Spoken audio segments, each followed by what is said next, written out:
Hey boys and girls, welcome back to another video. Today's subject is how to shampoo a floor mat. It's very basic. There's thousands of videos, but what I want to address is a few particular points that I've taken from my professional world of professional auto detailing. So, the operating procedure is this. You always pre-vacuum. You apply your choice in an upholstery shampoo. You agitate it manually. You mop it up. It's not the only way, but it's a very simple way rather than busting out a carpet extractor. So you'd be surprised at how far, regardless of how dirty your floor mats are, how far you can get with a very basic setup like this. So one of the things, the tricks that I will add that a lot of guys do not understand is how important pre-vacuuming is. So I could simply attack this floor mat with my shampoo and I could have very good results. But do not underestimate how critical or how effective it is to break loose the dry debris first, and then you have two choices. You either vacuum it up with a vacuum, and my go-to vacuum that you'll see on endless YouTube channels now is the Rigid 4-gallon, 4-horsepower rolling vacuum cleaner. But you also have another alternative, which is compressed air or electric air. Now I know electric air doesn't even make sense. What I mean by that is electricity delivered to a form of a blower. My go-to blower is a leaf blower. It's got to be the winning balance between big enough, strong enough, but not too big where I can't actually operate it and use it in a safe manner. So the bigger one is for the exterior use. The smaller one is when I have to bust it into the inside of a car interior and break loose some debris that maybe my nozzle tool, my vacuum cleaner cannot get to. So you have different options. But what I want to stress is how important that pre-vacuuming is. Because once you introduce liquid into the equation of dirt, guess what it essentially makes at a rudimentary level? A type of muddy mess. So yes, I can mop it up with this, but I'd prefer, because it's quicker and easier, to get it while it's dry. So, and by the way, this floor mat for most of the world would not be considered that dirty. Here in California, because we don't get much weather, we get a little bit of rain, but mostly we live in chronic drought mode. So the dirt that we get is mostly just dry dirt and oils that we track in from the street into our cars. That's what this is.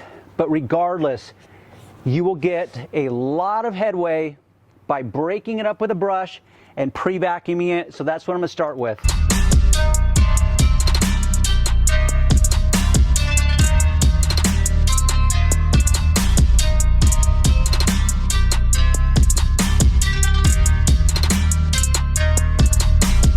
Now I know just in that simple step that there'd be many people that would find that acceptable results, and you would just have eliminated additional steps and additional products and additional tools to your world, and you could keep it that simple. But that's not acceptable to me, most professional detailers. Also, what you might note is that I have an underlayment down. Often, and I've been guilty of this myself, way back in the day. So now what I do is I carry around a mat that I put down onto the ground first, so that my floor mats, whether it's my own floor mats for my car or floor mats of a customer's car, is not sitting on the dirty ground. Because Johnny customer is going to walk out, they're going to see you shampooing the floor mat on the dirty ground. I guarantee I know it's going to go through their head. They're going to be like, wow, are you kidding? And now you're going to take that floor mat off the dirty ground and put it back into my car? How does that make sense, Darren? It doesn't.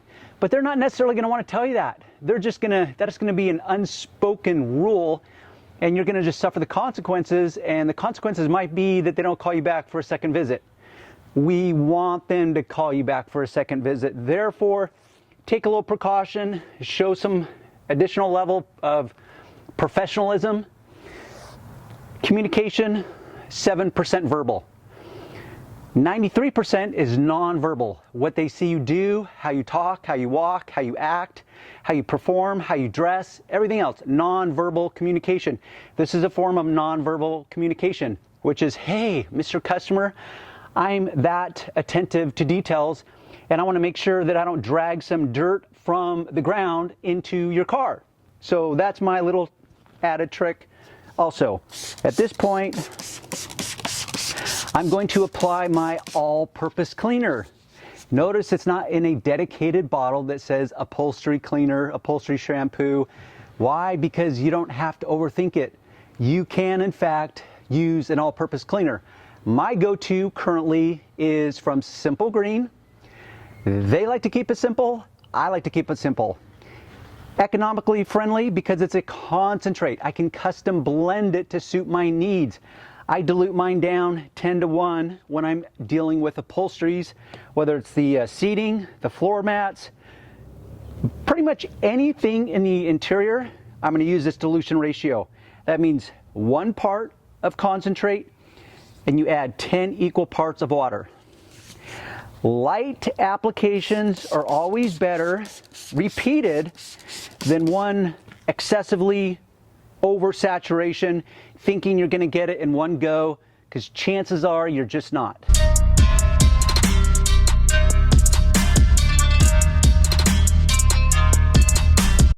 I've brushed it aggressively. I'm using a nylon brush that's not too stiff as to cause damage, but it's not too soft that it's going to prove ineffective. So you find that winning balance. A good way, like carpeting, it's almost irrelevant. It would be hard to truly damage this with a brush. But let's say you're shampooing leather.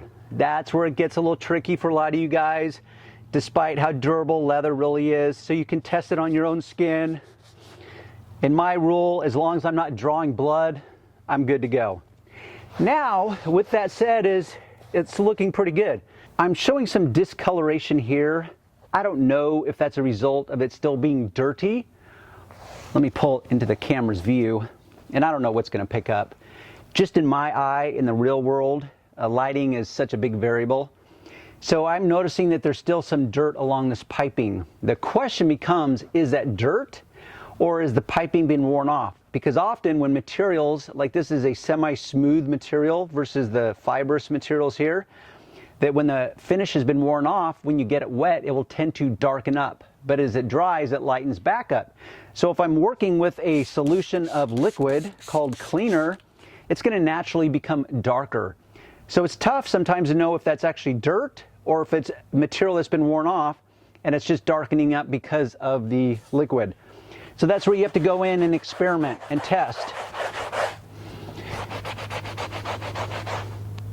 It's pulling up some more dirt. I'm analyzing it very tightly. It looks like that there's some areas that are subtly worn off, but it looks like the majority of that was in fact dirt. And there's some stitching along here, and then you've got this metal embellishment here that says Mercedes-Benz. So this is where it really is about the details, and you have to dissect everything on a case-by-case moment. But to repeat, literally and figuratively, better to repeat with light applications rather than one heavily saturation, thinking you're going to get it with one go.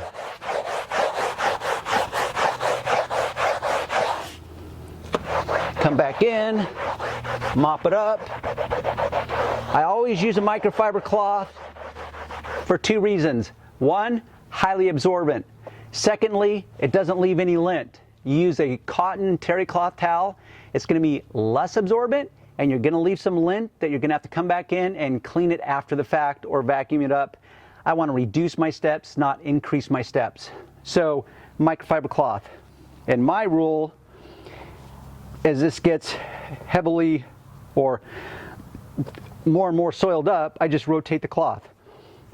When I have finished results or desired results, I then mop this in one direction. Now, based on you and your judgment call in the moment, you may decide to mop it in one direction or maybe go in a separate direction. It will change according to how the nap is laying down. It will change appearance. In this case and in this car, I prefer this way. It creates a lighter appearance. For the color of this interior, which is a light tan, I prefer this. This floor mat came out virtually spotless, so that's good. And now I just have a completely clean floor mat that is also now completely uniform in appearance. To me, that's a step up in professionalism. But that's just me. You do what works in your world. With that said, we will see you on the next video.